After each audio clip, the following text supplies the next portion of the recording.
You wanted the best. You've got the best podcast. The hottest podcast in the world. The Chris Voss Show, the preeminent podcast with guests so smart you may experience serious brain bleed. The CEOs, authors, thought leaders, visionaries, and motivators. Get ready. Strap yourself in. Keep your hands, arms, and legs inside the vehicle at all times, because you're about to go on a monster education roller coaster with your brain. Now, here's your host, Chris Voss.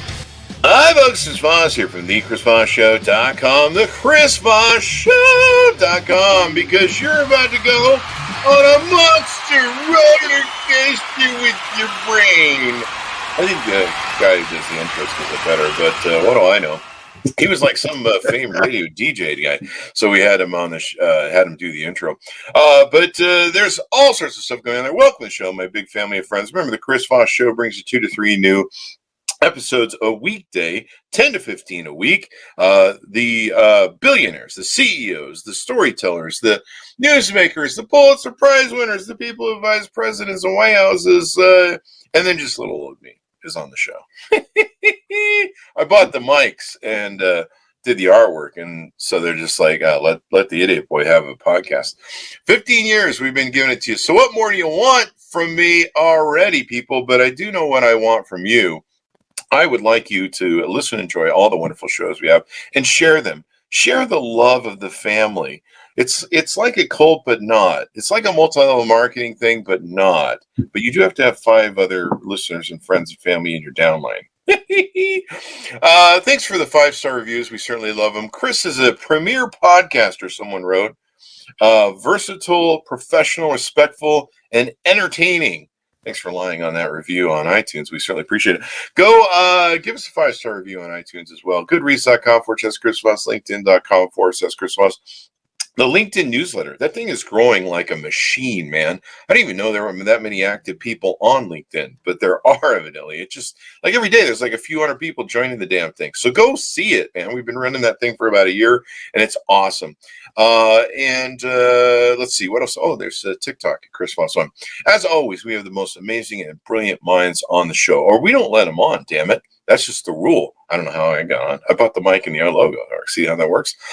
He is the author of the amazing new book that came out January 11th, 2023. Steve Multer is on the show with us today. His book is entitled Nothing Gets Sold Until the Story Gets Told. Sounds like a song. That could be like a country music song. There you go.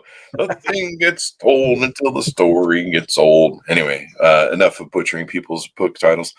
Nothing gets sold until the story gets told. Corporate storytelling for career success and value-driven marketing, something we all need. Welcome to the show, Steve. How are you? My man, I am so good. You're a juggernaut. Every time I hear you introduce your show, I'm like, is there anything that Chris has not done? I don't know. You belie your years. Your mass following, the number of things that you've done in your own career and in your past. It's a pleasure to be a part of. Thank you. There you go. Thank you. Well, if you're assuming you know my past, I mean, there could be some things back there. There was that one time where I was no. I just worked for the Chippendales, and then what happens at Voss stays at Voss. There you go. I was the centerfold for Playgirl. Steve Multer is the founder of Steve Multer Corporate Storytelling, a strategic messaging partner for Fortune and mid-sized brands to expand and enhance their customers, partners, and media to reach through value-driven marketing communications. He's a global spokesman. He's not some guy on an island, people. He's a global spokesman, a keynoter. He's crafted and delivered over 20,000 on-stage and on-screen presentations for industry giants like Cisco, Fujifilm, Siemens, HP, Panasonic, Bayer, and Intel, and now he's reached the pinnacle of his career on the Chris Voss Show. He trains global C-suites and ELT teams in winning communication methodologies. He coached more than 2,500 executives and sales innovators to become stronger company assets and branding leaders. Welcome to the show. Once again, Steve. I kind of skipped the bio, so I did a roundabout on that. That's all right. You want to give me 2 welcomes? I'm going to say 2 thank yous back to you. There you go. And to all your listeners. There you go. I will accept that. Judges, will we accept that? Yes, we will. So give us your .coms, wherever you want people to find you on the interwebs. Man, I'm easy to track down. SteveMulter.com or CorporateStorytelling.com. You pick your preference, and they're both going to lead directly to me. So easy to spot, easy to find. There you go. So, Steve, give us a 30,000 overview of the book. Nothing gets sold until the story gets told. All right, so 3 pillars of fundamental communication value. Winning communication, whether you are an individual just trying to live your own life on a personal basis, or you're somebody in the C-suite of a major corporation. 3 pillars, as you mentioned a moment ago: value, passion, connection. And everything in the book is how do we include personal human-to-human corporate storytelling to take whatever product we're trying to pitch, or solution, or service, or capability, take our brand, and create a human connection with our customers, partners, and media analysts that goes way beyond the product itself. So it's the idea of how do I get up in front of one person or 10,000 people and not just sell at them or sell to them, but how do I create brand success through human-to-human connection that incorporates both the selling aspect and the personal branding aspect. Put the two of them together, you're unstoppable and you're unbeatable. There you go. And the skills here can be used just not for corporate speakers, but for just about anybody, I think, in sales, right? I think, Chris, that is like a number one thing. A lot of people make this distinction and they say, okay, well, the way that I speak to people personally, one-on-one, the way you and I are talking to each other right now, that's different than standing on a stage and delivering a presentation or a keynote. Now it counts, right? Now people are watching and they're paying close. And I always say, no. You know what corporations are made up of? Thousands and thousands of individual humans, and each one of them has their own want and need and desire, and we all process information, data, content, sales on a human level long before we ever process it on an employee level or on a corporate level. So the reason so many presentations don't land or don't stick is that people go directly to the hard sell to the corporation. And what I always want to say is, no, pull back. Speak to the human being like a fellow traveler first. We share certain things as individuals. So if you can start to look at your corporate communication on the same level that you do your personal intercommunications, you can incorporate these same winning communication strategies with your boss, with your colleagues, with your team, with a room full of strangers, or with your spouse, with your kids, with your family members, with your best friend. Winning communication creates value for everybody, whether that's personal or business. There you go. Well said. Where did you get the title from? I love the title. Oh, man, I had to fight for that title, actually, because Really? I personally started to doubt it. I came up with it. I thought it was so great. And then I put it in front of my editors and the people I was working with, and everybody said, it's a little long, Steve. You maybe want to truncate that thing. Usually 3 to 5 words is a great book title. And I tried. I sort of messed around with it a bit, but it all felt really corporate speak. It felt jargony within the corporation. And what happened was my editors ended up coming back to me and saying, you know what? Let's pump the brakes on that. We actually like it because of the rhyme. Yes, it's a little longer, but it's memorable because of the rhyme and also because it includes no jargon. Anybody can pick this thing up, look at it and say, I know what's in that book. They don't have to make it up for themselves or figure it out. So it was let's call it a bit of trial and error, a bit of accident, a bit of self-doubt, and we ended up where we ended up. And fortunately, knock wood, it went well. There you go. I love it. I mean, I love the title. Nothing gets sold until the story gets sold. Being a salesman all my life, I mean, it just clicks. It makes so much sense. And, most of the books that we do, I mean, we get all the books these days. They're long titles. There's some that are kind of out of control. There's just there's some. Brevity has never been my strong suit, my friend. I got to tell you that. If you talk to everybody who knows me, it's like brief. No, Steve, those 2 words do not go together. There you go. And it's kind of, I think it's more like keyword targeting where people just get all the keywords in there. That subtitle, by the way, that subtitle is so keyword heavy, right? Corporate storytelling for career success and value-driven marketing. That's where we shoveled all those keywords in there because we couldn't get them in the title, so we shoveled them into the subtitle. Shoveled them in. There you go. So give us a little bit of your history, Steve. Let's let the audience get to know you a little bit more better, and they can get personal with you. They can sit down by the fireplace and pour up a drink. And tell us about your origin story and how you got here. As long as they're pouring me a cocktail, I'm right there with her. What are you drinking? Totally. You know what? Normally, if I was cocktailing with you right now, I've become a sidecar guy of late. I rediscovered the sidecar. I was on an event out in Las Vegas, and I went into Delmonico's with the client, and I said, I don't know what I'm in the mood for. And the bartender said, you ever had a sidecar? And I was like, I think I did like 25 years ago, try a sidecar. And I guess Delmonico's sort of single-handedly brought the sidecar back. It was popular at the same time the Martini was. The Martini never fell out of favor, and the sidecar totally fell out of favor.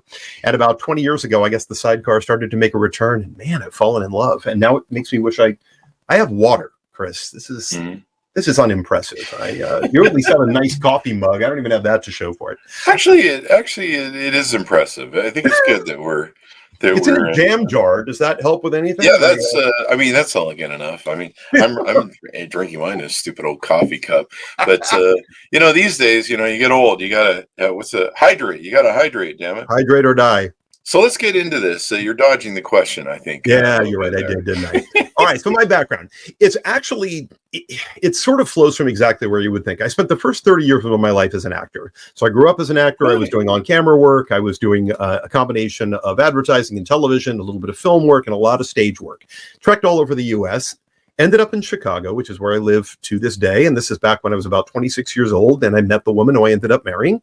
Mm-hmm. And at the time, she was an actor as well, but she had started doing, in 1991, this thing called corporate theater. That's what they called it at the time.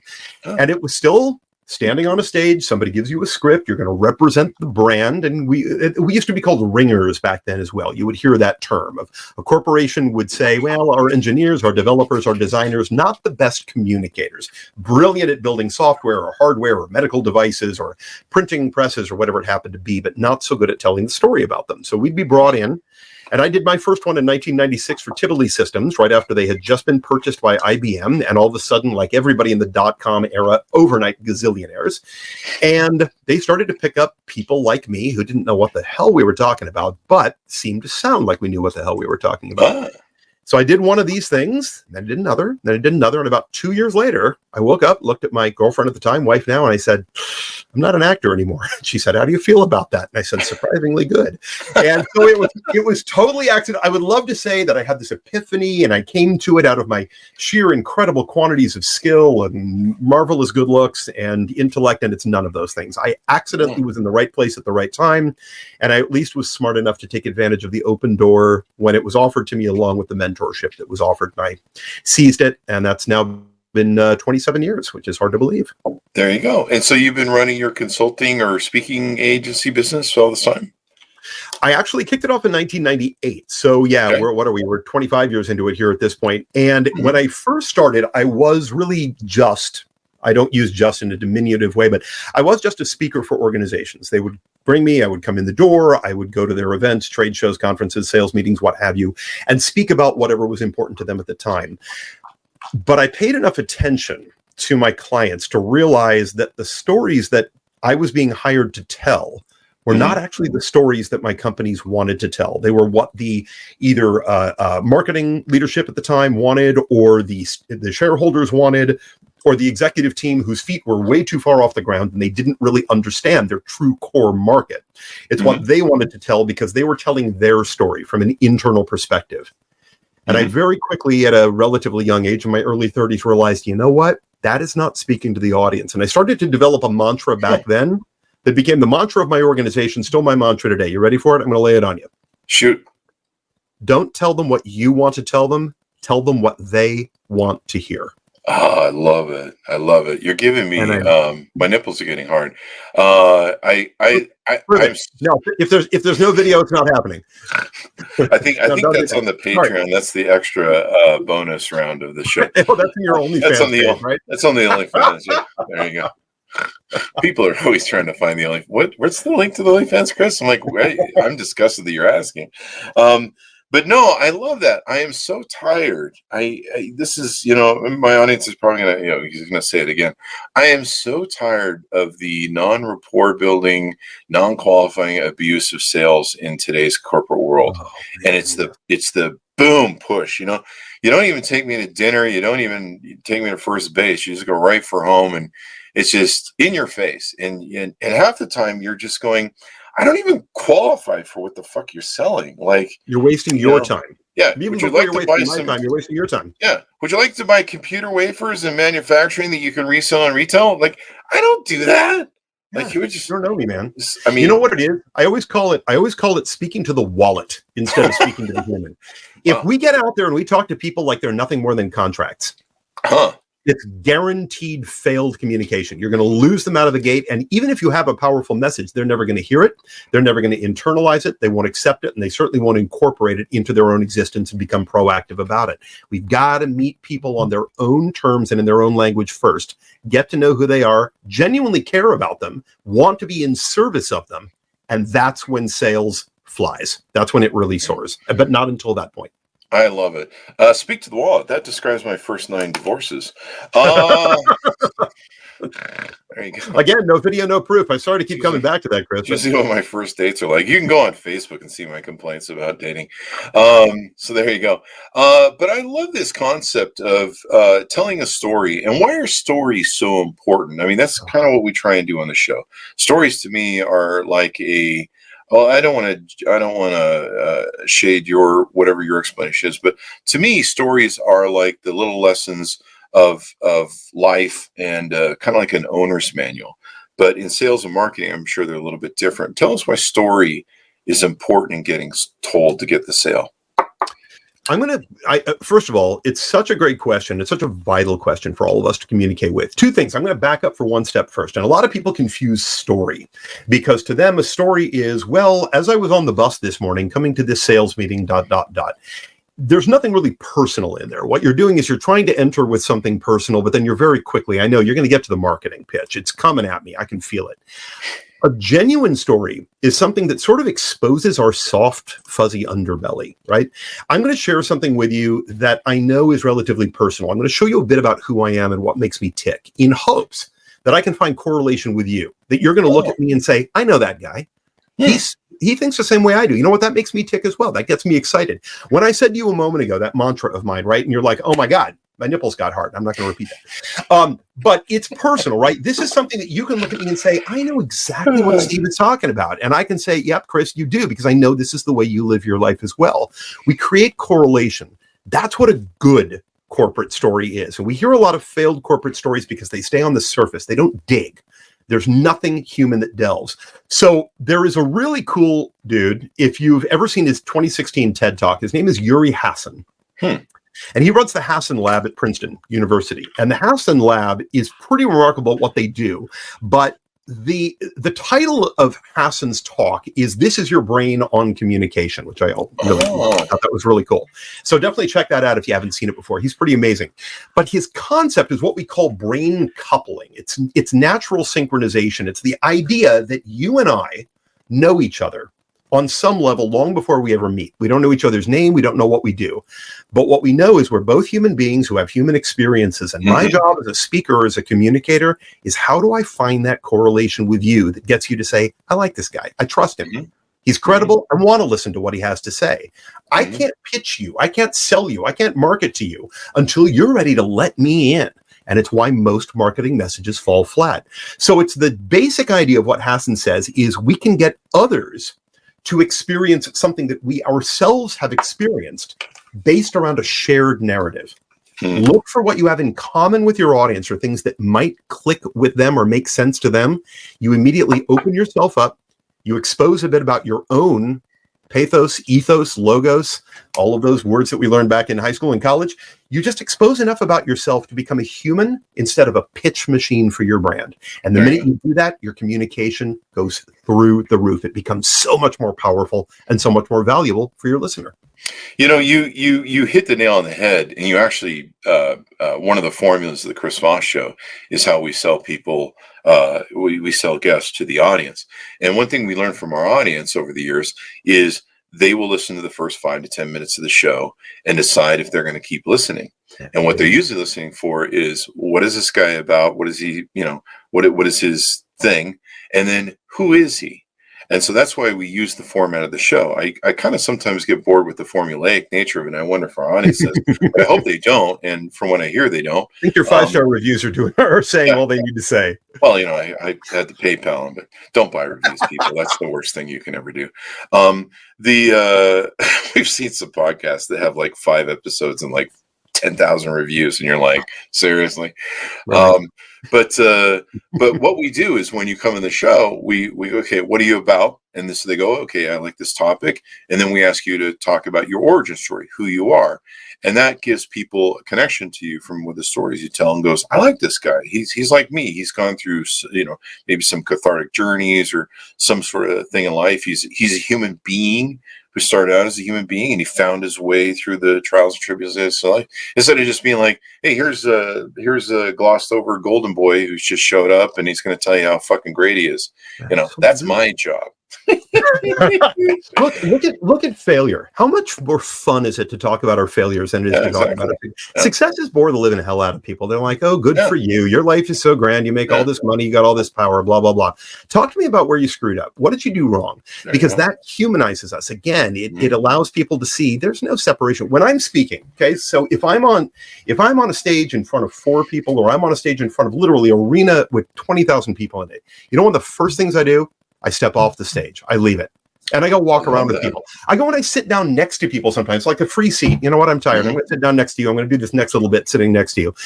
Because there's no separation. I am no better than anybody else in that room. It just may be that in that moment, I have got some information that can improve somebody else's life, that can empower them, make them more successful, give them a leg up, break down an obstacle or a barrier that they've been fighting up against, or I might be able to inspire them to take that next step toward their new successful reality.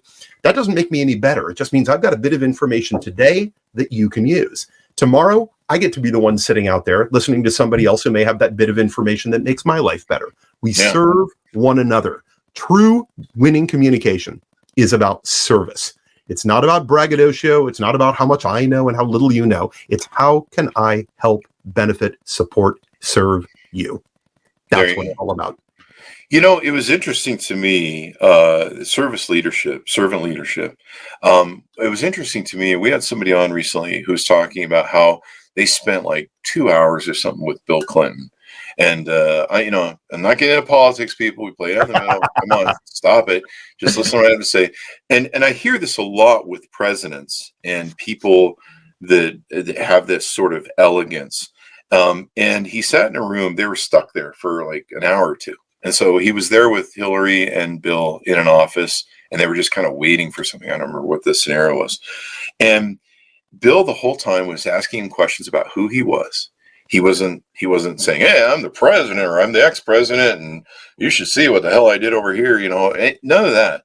He was like, hey, who are you? And he listened, and he's like, and every time he would say, well, we're trying to do some stuff over in, Africa, or we're trying to work on this. He goes, hey, I know a guy.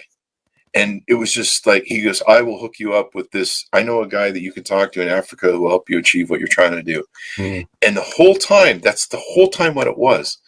And he's sitting there the whole time going, yeah, a guy, and yeah, you're going to put me together with you guys. Sure. You're the ex-president. When you're done out of here, I'll never hear from you again. Right.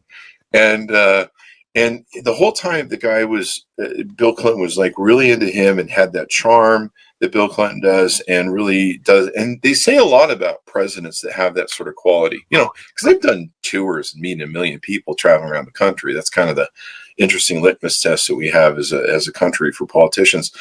But he said, the whole time it was all about, never about Bill, never standoffish. He was warm. He was very interested. Tell me about your kids, your family, everything, getting to know you.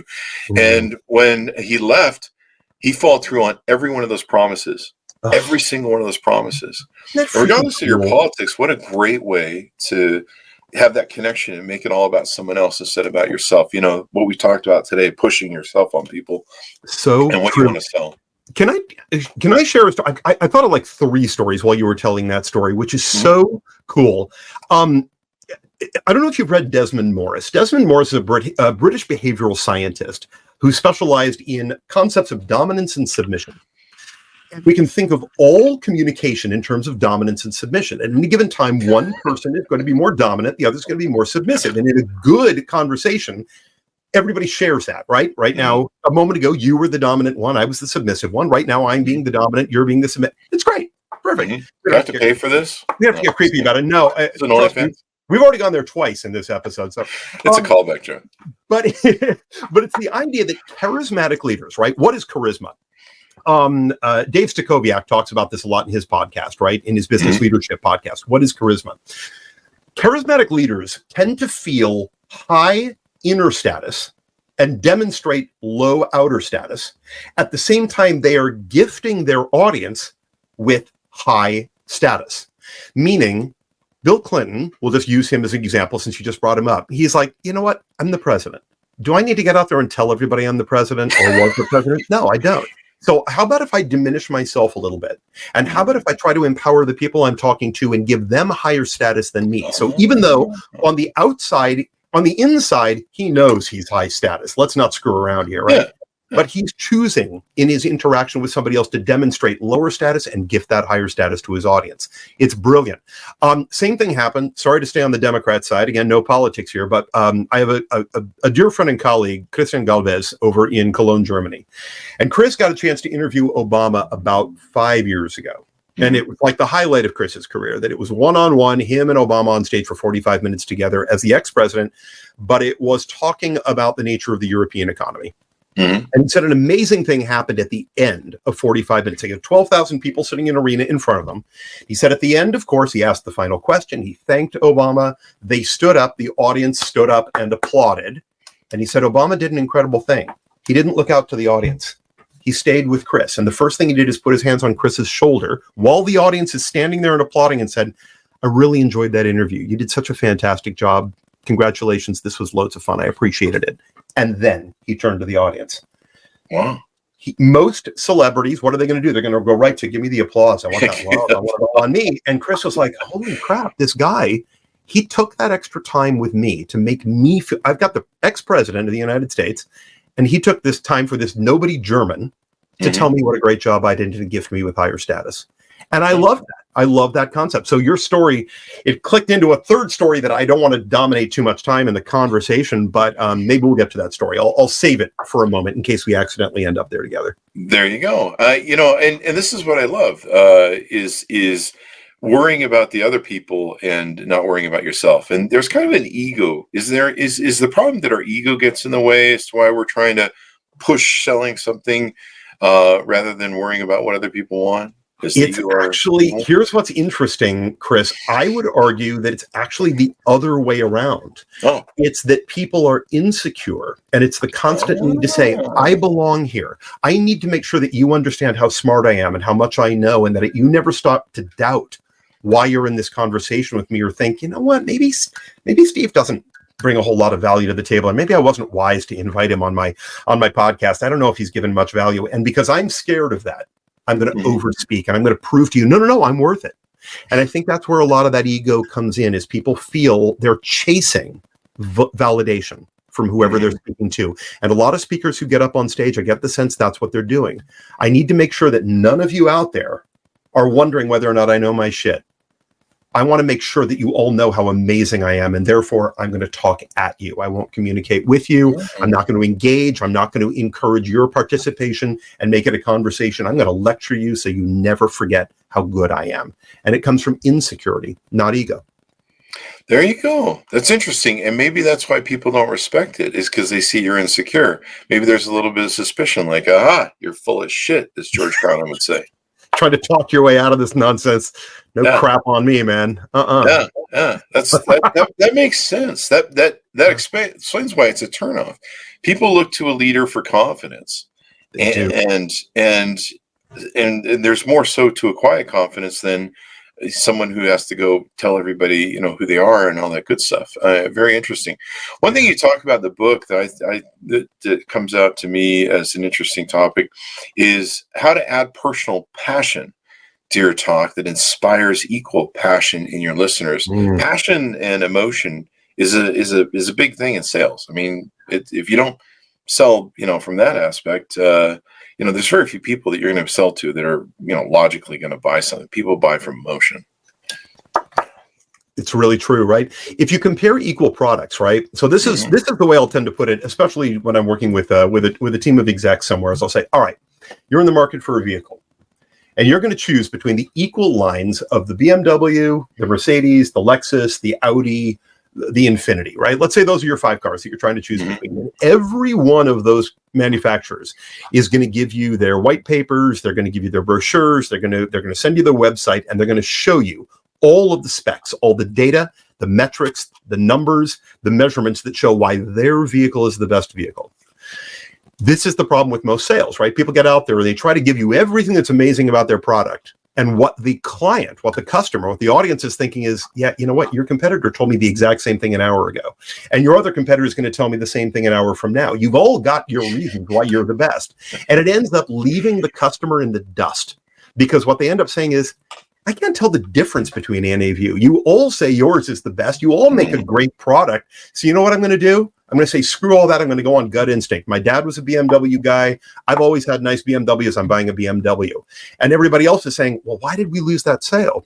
You lost it by not creating differentiation, by not setting yourself apart in terms of your communication. You weren't special. Therefore, what you're trying to sell isn't special. And when sales go that route, when sales just try to go on, here's how strong our company is, here's our market dominance, here is all of the amazing customers that trust us and want to work with us, and the customer is saying, well, guess what? Us is not them. You're not my company. How am I supposed to compare? So Apple is one of your customers. Congratulations. I'm not Apple. I don't have their budget. I don't have their numbers of people. I don't have their depth. I don't have their strength. How am I supposed to compete? And that's what you're showing me is a customer success story with Apple. Apple is not my story. Our job as communicators, how do I tell the other person's story? Not my story. How do I tell your story? Oh, right? I love How that. about the tone that you set at the top of your podcast? I love the way you start your podcast. Chris, tell me why I love the way you start your podcast. What do you think? Now that There's you've a lot of emotion in it. There's a lot of energy. There's a lot of passion in it. Yeah. You're not bullshitting. You're speaking from the heart. You don't have it all scripted out. You're making it up as you go along. You're goofing off with your audience. You're having a good time with them. You're showing, dude, this is who I am. Like me, subscribe. Don't like me, go away. It's up to you. But this is who I am. We go right out on the gangplank. We improv every ramble. Some are funny, some are not. But I think even when it dies as the comedy, they get the joke. They're just like, yeah, okay. There's a reason you're as big as you are and you have as many followers, is that people look at that and they say, hallelujah, a refreshing, honest, organic voice. It isn't trying to shovel anything down. It's just going to have fun with me. Hallelujah. That's what I want. Let's have fun together. You also change the way your guests. Ideally, if you've got a good guest on your podcast, your guest is going to adapt to your style and methodology. Hopefully. How many total stiffies have you had in your program where they, okay, I'm just going to talk to you and I'm going to tell you. We've had a few. They're good people. You're like, come on, let's drag the story out, man. Let's talk to each other. Yeah. We're developing a shock system that we can shock them on the other side. But no, we have a pretty good rider, I think we send out. We just need people to read it. But yeah, I mean, you're right. Emotion is the key. It's the key, man. It is. It really is, because you can sell. It seems like you can talk to anybody or almost sell anything with emotion. I mean, all my great salespeople always sold with emotion and understanding what that person wants to achieve and everything else. Some of the other aspects you throw in here, because I want to definitely pitch the book out to people, building brand identity skills into a better story for any audience. Is that where people get really lost, is trying to bridge that gap? You're like, okay, so what is my brand identity? And then how do we make this, for any audience, any size, any topic, and how do we get the best story out of it? Sometimes, the mechanics of your brand, and you're trying to figure out how do we turn this into a messaging and passion. So true, right, Chris? All right, so I'm going to actually go to another mentor of mine who I've never had a chance to meet in person, but he's amazing. So if you know Terry O'Reilly, Terry is he's a brilliant Canadian. He's one of the foremost marketing advertising professionals in the world today. He hosts an amazing podcast. If you've never seen his Under the Influence or heard his Under the Influence podcast, he's brilliant. But here's what Terry talks about all the time. Know what business you're in. And most companies do not know what business they're in. Most people are selling because they have to pay the bills. They've got to keep the doors open. They've got to keep their employees happy. They've got to satisfy the quarterly market share. They've got to make sure that their shareholders and their stakeholders and their executive leaders and their board are happy. So it all comes down to the money, and a client can smell that from a million miles away.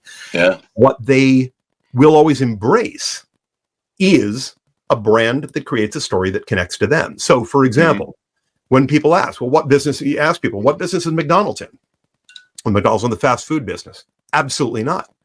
McDonald's is in the good times, the happiness business, and in the real estate business. That's their real business. They know what it is. Miller is not in the beer business. Everybody thinks they're in the beer business. Absolutely not. They're in the friendship and party business. That's their business. The beer just happens to lead to all those things, right? The champagne of beer. The champagne of beers, baby. So it's a party. That's right. Or was that Budweiser? I don't remember. I quit drinking a few years ago, so I don't remember any of it anymore. So now we know what's not in that mug of yours. There you go. No. We're but the idea of knowing your business. So a lot of what happens with a lot of corporations, and especially the larger they get and the farther from their founding they get away from why the business was built in the first place, right? Every good business, whether it's a one-man operation or whether it's a global brand which has 200,000 employees, they were all built initially for a reason. There was a gap in the market that the people who started this company said, I know what I want to do. I know what people are passionate and hungry for, and I want to fill that gap for them. I want to become their solution. And if you're successful, thank heavens, now time starts to go by and you get bigger and bigger and you scale and you scale and you scale. And all of a sudden, those leaders who founded the company are no longer in charge of the company. And the corporation, the brand gets farther and farther from its meaning, its purpose. A lot of what I do is I walk in the door and I work with a CMO to say, why was this brand founded? What do you want? What did you want to accomplish? What was everybody super passionate and excited about back then? How do we get back in touch with that and start to tell that story, that human-based need story, as opposed to the please buy my product story? Whenever we make that shift, again, we're going to create a whole lot more success. And a lot of brands forget how to do it. They don't know what business they're in. They forgot why they started the business, and they're so busy selling product in order to keep the doors of the business open that they can't make the connections with their clients, their customers, those long-term relationships that we all know are what create real value and lasting success for a brand. There you go. So I'm sold. I love the book. I ordered it up. Let's get into what you do for your coaching, your training, and some of the different things. I'm looking over your website and taking a look at some of the stuff you do. Let's talk about what you do for people and what you can do for them if they're out there listening. Oh, thank you. So let's think about it on two fronts. Let's get the speaking part of it out of there, right? So I'm speaking for corporations, and I do that on a regular basis, and it's fantastic. I love it. I'm a creative strategist for those corporations. I help them tell their stories. But when it comes to the humans, my favorite things to do on that front are the training programs that I offer and the coaching that I offer. So the training programs typically run an HR department, looks at the leadership, talks with them and says, okay, we've got to change the path of our sales team. We've got to get them all telling the same story, or we've got to change the nature of the outreach for the brand and start to slowly adapt our brand away from where we've been to where we really would love to be. I adore doing that. And some of these times, these are half day or full day programs. Sometimes they're weekend programs. Sometimes they're 3 and 4 days programs. And I get to do that all over the world. And I love it. So if you're one of those brands and you want to reach out and talk with me about what potentially we can do together in partnership, fantastic. The coaching is ridiculously rewarding. So there are a couple of organizations where I've been their event speaker coach for a long time. And I might work with literally 200 speakers for a single event. And it's both the internal company speakers. Let's say it's a user group conference. I'll work with the internal company members.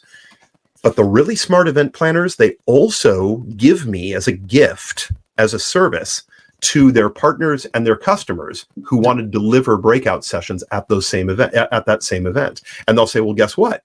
As a thank you for speaking at our event, here's a professional speaker coach. And then I get to work with people on their content because, of course, we all know the better the content, the easier it is for us to be good communicators. You can get the strongest speaker in the world, and if the script is a pure shit, if it's terrible, the speaker falls apart. They can't be good. They're hamstrung by the words they're trying to force into their own mouths. So I'll work with them on better content, improving the structure and the storytelling delivery of the message they want to share. And then I'll actually work with them on speaker skills as well. And I do love to do that because it's instant gratification for them, which then becomes incredible instant gratification for me. I get to sit there, help them, and in an hour or two become their biggest cheerleader and say, holy crap, look at what you've done in this tight period of time just by opening your mind a bit, trying out a few different things, taking a few risks, and all of a sudden, miles better communicators. And man, I do love doing that. There you go. There you go. And then you do keynotes and workshops. Any future upcoming workshops or keynotes? Anything going on that people maybe can get involved in? Big bunches. So anybody who does go to the website, if you scale down on that, or if you scroll down on that that homepage, you'll get to upcoming events, and you'll see there's about 7 or 8 of them right now over the next month or two of different places I'll be and different companies that I'm going to be representing on the keynote space. And if you're out there, please walk up, introduce yourself, say hi. My favorite thing is humans. You know, I get to hang out with Chris right now. I'd love to hang out with you as well if you're at the event. Don't feel intimidated. Be like, that dude, I saw him on the Chris Voss show. I'm going to go say hi to him, and I promise I'm going to be really delighted and thrilled to say hi to you and get to know you. So, yeah, track me down, please. There you go. My audience does that to me. They run at me screaming at events, and they go, "The Chris Voss show!" Next time I find you, man, you're done. You're not going to be able to talk to anybody else. I'm going to totally commandeer your time. I'm going to be rude about it, and I'm going to be like, "You remember the beer that was not in your mug? Let's go." Yeah, we'll get an alcohol free. We'll do coffee instead. Yeah. It's too hard on my liver and kidneys at 55 to recover, but coffee is good. I like really nice coffee. What's your favorite? What do you love? I like a lot of the JBC stuff. I go on coffeereview.com. And if you go on there, you can buy coffee like I used to buy wine. You know, when if you collect like wine a club kind of a deal where they send you like 12 different varieties. No, you don't want that. But no, like a wine thing. You know, I don't know if you ever got into wine speculation or wine purchasing or wine selling. Not purchasing, no. Yeah. But you go, you look for stuff that's like 90 to 100, 90, you know, it's rated really high. So there's like, 1 through 100 that they rate wines. And so, it'll go from, you usually want a wine somewhere in the 90 to 100s. Well, they do that with coffees. And there's a coffee site called coffeereview.com, and you can go on there and find some of the best coffees that you'll ever have. I have literally written it down. I'm a Nespresso guy. I do love a Nespresso. They'd make there's great espressos. You search for them on there. I just ordered some 94, 93 rated espressos. JBC Coffee Roasters is one of my favorite roasters. They consistently, JBC, they consistently have really good coffee that they make, and you can find espressos. You can find everything you want, all the variations between dark and light. And I got to tell you, sometimes you'll pay a lot for the coffee. I mean, they have some that they'll sell you, 600 an ounce or whatever the hell it is. But it's not that crap you're getting to get it from Starbucks. It's going to be good stuff. I mean, why wouldn't you invest in a good cup of coffee as much as you would in a good glass of wine or a good cocktail? I don't see the differentiation. It's an asset. It's hard to make. It's a craft product that a lot of people put a lot of time and a lot of expertise and energy and passion into. So of course that deserves investment. I agree, and it's a pleasurable experience. It is. You'll love yourself. You'll be like, why haven't I been drinking the Starbucks crap or whatever you're getting out of the corporate coffee pot? It'll change your life, and it'll just set everything off. So, Steve, as we go out, any final thoughts we haven't talked about? Final pitch to our audience as we go. I've got a freebie for everybody who's interested in doing it. I encourage you, please go and make it happen. So like I said, you can get to me at stevemulter.com or corporatestorytelling.com. If you go to corporatestorytelling.com/guide and then put in the code, all lowercase, SOLDTOLD23. So right off the book, Sold Told 23. You can download a free e-guide. It's called 5 Paths to Passionate Storytelling. And I wrote this thing to be like a really quick hit, easy 5 ways that anybody can instantly improve their public speaking, their corporate communication, or their person-to-person human engagement. There are 5 things. Doesn't matter what your job title is on your business card or how much money you make or your socioeconomic status or what event or sphere or sector you work in. Everybody can get benefit out of it. So go download that e-guide, put it to good use. And then if you want to sign up for it, every Tuesday I release an up level. It's called Tuesday Tips and Tricks, but it's these little short hits on, again, how you can become a better and more effective communicator. And I'd love to see you there as well if you want to sign up. There you go. And Sold Told 23, is that all one word or is there spaces between them? All one word, lowercase. So I just went from the nothing gets told until the story gets told and published in 2023, and I just went Sold Told 23. There you go. Well, I'm excited to read your book, Steve, and very insightful stuff. We could talk for hours. You got such great data and stories. Stories, baby. The story gets told. There you go. Yeah. Thank you very much, Steve, for coming on. Really appreciate it, Chris. Thanks to you. Thanks to all your listeners. It's been an honor, a privilege, loads of fun. There you go. And as always, without my listeners, we couldn't do it without you. Go to iTunes, give us 5-star reviews over there, or else. No, I'm just kidding. Just do it. Go to goodreads.com/Chris Voss. Go to youtube.com/Chris Voss. LinkedIn.com/Chris Voss. And TikTok at Chris Voss1.